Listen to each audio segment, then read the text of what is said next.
Olá, meu nome é Kelly Calef, sou graduanda do curso de licenciatura em Letras na Universidade Unifael.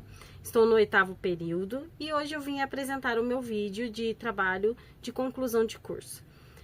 O título do meu trabalho é Mentes em Pausa, as consequências da ausência do hábito de ler no processo de formação. Esse tema fala muito com a minha vivência.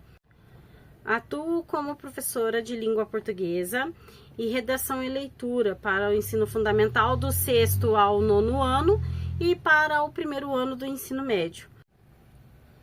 Eu escolhi esse tema porque nos últimos anos venho percebendo algo que chama muita atenção, né? Os jovens estão lendo cada vez menos. Mesmo com tanta tecnologia, com tanto acesso à informação, com tantas plataformas digitais e aplicativos e textos circulando o tempo todo, o hábito de leitura simplesmente não acompanha essa velocidade da tecnologia, né? E isso preocupa, porque a leitura não é só uma atividade escolar.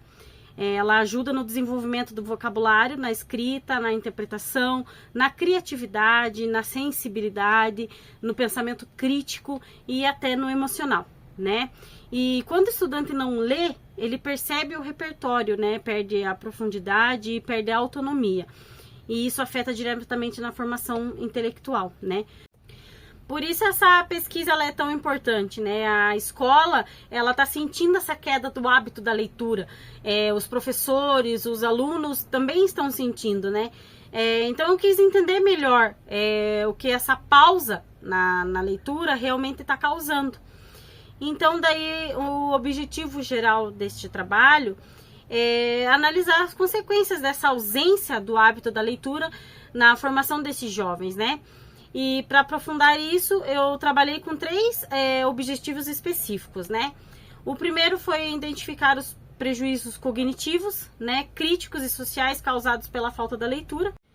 O segundo é relacionar a ausência da leitura com a dificuldade escolares, né? Principalmente na escrita, interpretação e na argumentação. E o terceiro foi apontar caminhos que podem ajudar a estimular o hábito da leitura, considerando a realidade atual dos jovens e o ambiente escolar, né? Então, com esses objetivos, eu consegui organizar melhor a pesquisa. A problematização que guiou o meu trabalho foi o seguinte: o que aconteceu na formação intelectual do jovem quando ele não desenvolve o hábito de ler? Quais são as consequências dessa ausência e como isso se reflete no seu processo de aprendizagem e no seu desenvolvimento crítico. Então essa pergunta surgiu porque a gente percebe que sem a leitura o estudante tem mais dificuldade de interpretar textos, de escrever com clareza, de argumentar, de concentrar e de compreender contextos, né? E isso não fica só na sala de aula, né? E isso segue para a vida adulta deles. Então eu quis olhar para esse problema com mais profundidade, entendendo o que está por trás dele e o que podemos fazer como educadores, né? Então, assim, a metodologia que eu usei, a minha pesquisa foi de caráter qualitativo e bibliográfico, né? Isso significa que eu trabalhei tanto com autores que discutem esse tema, quanto as observações de práticas do cotidiano escolar, né? Essa escolha foi importante porque eu queria unir a teoria com a prática. Na fundamentação teórica, eu trabalhei principalmente com 2 autores, né? Que são essenciais quando falamos na leitura e na formação, que são Paulo Freire e Rubem Alves. O Paulo Freire, ele lembra que a leitura vai muito além da decodificação das palavras. Segundo ele, a leitura do mundo vem antes da leitura da palavra. Ou seja, quando o jovem aprende a ler o mundo, ele desenvolve consciência. E quando ele lê textos, ele amplia essa consciência. Então, Freire vê a leitura como ato político, libertador e formador da autonomia, né? Já o Rubem Alves, ele fala da leitura como alimento à imaginação. Para ele, a leitura abre janelas, desperta curiosidades e dá asas ao pensamento.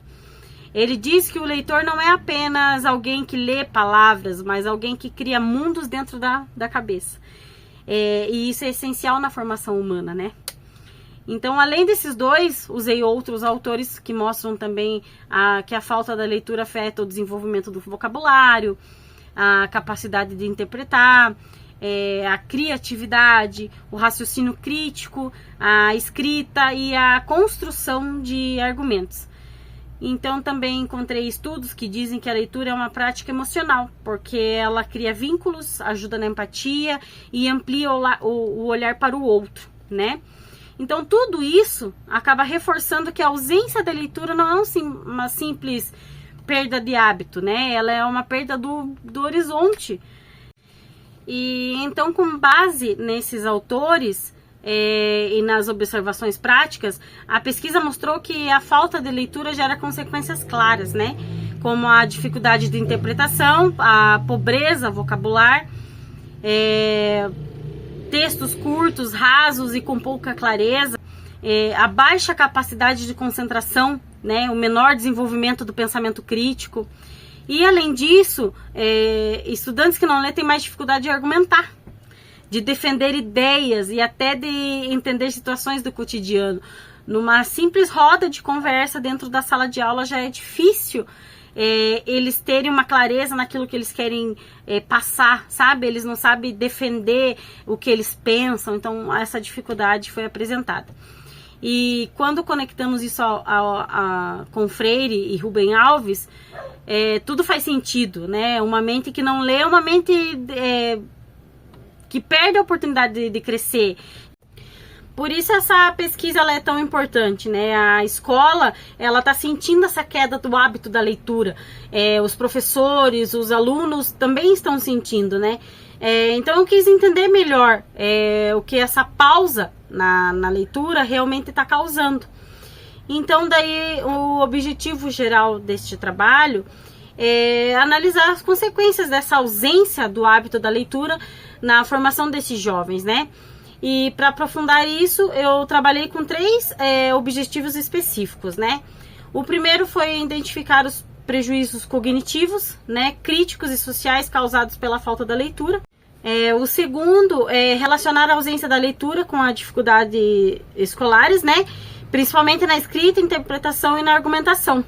E o terceiro foi apontar caminhos que podem ajudar a estimular o hábito da leitura, considerando a realidade atual dos jovens e o ambiente escolar, né? Então, com esses objetivos, eu consegui organizar melhor a pesquisa. A problematização que guiou o meu trabalho foi o seguinte: o que aconteceu na formação intelectual do jovem quando ele não desenvolve o hábito de ler? Quais são as consequências dessa ausência e como isso se reflete no seu processo de aprendizagem e no seu desenvolvimento crítico?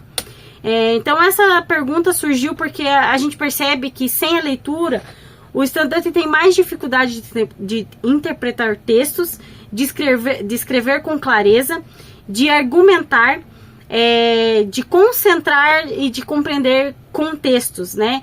E isso não fica só na sala de aula, né?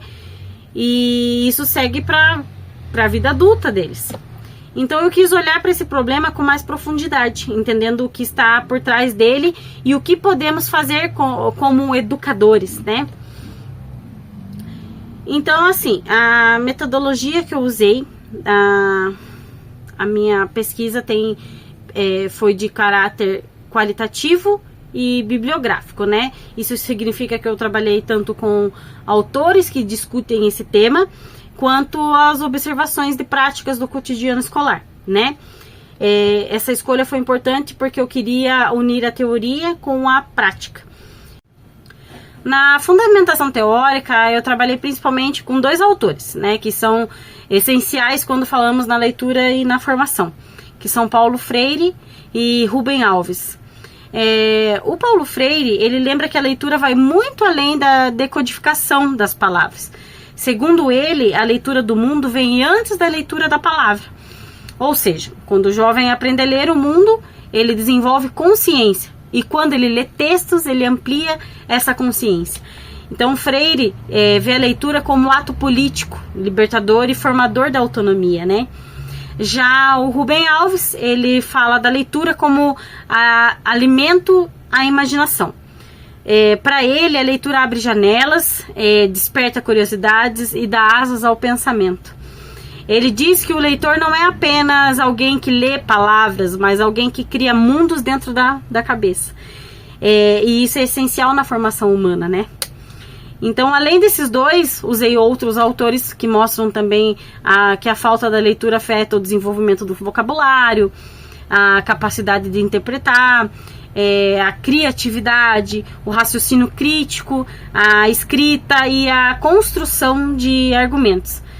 Então também encontrei estudos que dizem que a leitura é uma prática emocional, porque ela cria vínculos, ajuda na empatia e amplia o olhar para o outro, né?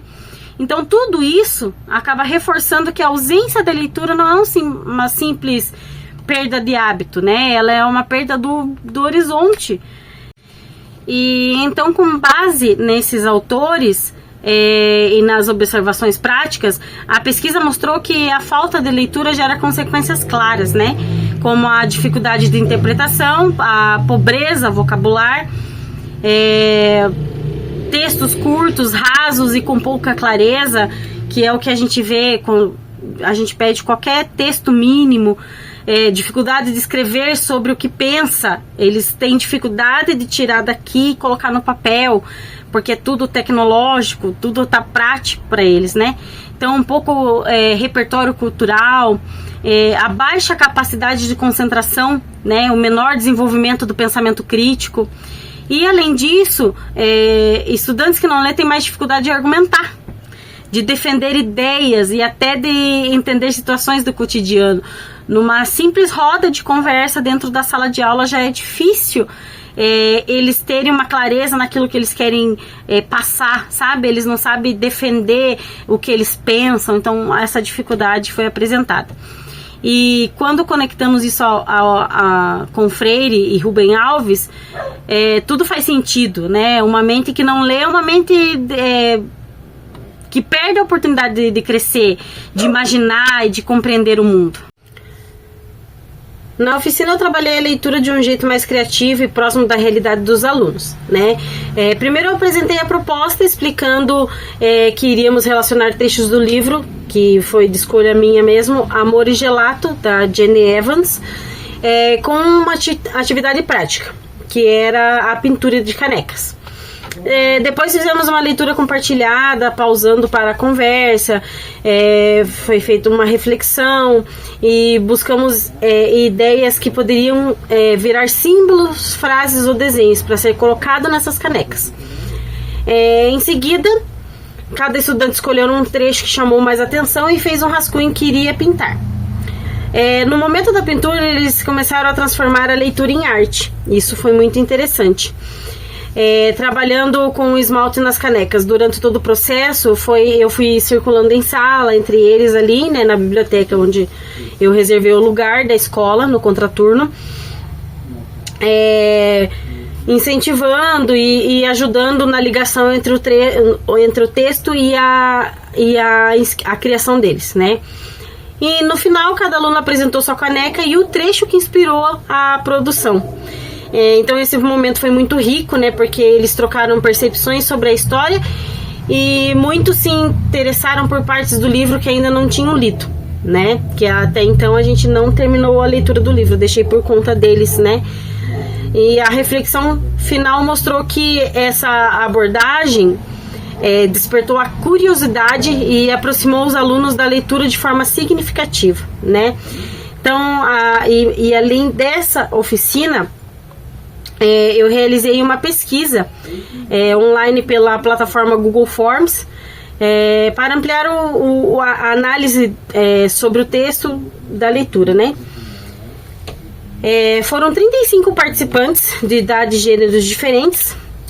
Os resultados mostraram que mais de 50%, 51% gostam de ler e leem ao menos pelo menos um livro por ano, que foi o que me surpreendeu. Mas um dado que realmente assim me surpreendeu grandemente assim foi a referência pelos livros físicos. Foi 74%, né? Que ainda escolhe a versão impressa, que é difícil, né, pela tecnologia digitais que temos hoje. Então essa pesquisa ajudou a entender melhor como os leitores se relacionam com a leitura nos dias de hoje, e reforçou várias hipóteses do trabalho ao qual eu coloquei, estou trabalhando. Então, assim, de forma geral, né, esse trabalho ele mostrou a ausência do hábito da leitura, né? Não é apenas um problema escolar, mas um reflexo da relação que os estudantes têm com o mundo de hoje, né? E as observações em sala revelaram desinteresse e dificuldade de concentração. Enquanto a oficina, ela comprovou que quando a leitura é apresentada de forma criativa e afetuosa, o aluno se envolve e se descobre, né, leitor daquilo que ele gosta, né? Então a pesquisa de dados reforçou que o interesse existe, mas a falta de conexão, de propósito e mediação, sabe? Não, que falta esse interesse. Então, assim, o estudo evidencia que o incentivo à leitura precisa ir além da obrigação. Deve ser vivido, deve ser experimentado e significar algo para esse leitor, para esse estudante, né? Então, esse caminho, apesar de desafiador, é possível, né? E os resultados mostram que cada pequena intervenção já faz diferença na formação do leitor. Então aqui eu concluo o meu trabalho, peço perdão e desculpas às vezes eu fico lendo, mas é que eu fiz um resumo do meu trabalho para eu poder apresentar, né? E eu vou deixar uma frase aqui para se pensar, né, sobre a conclusão do meu trabalho. Então, assim, investir na leitura é investir no único lugar do qual ninguém pode ser expulso, a não ser a própria mente, né? E eu agradeço, muito obrigada.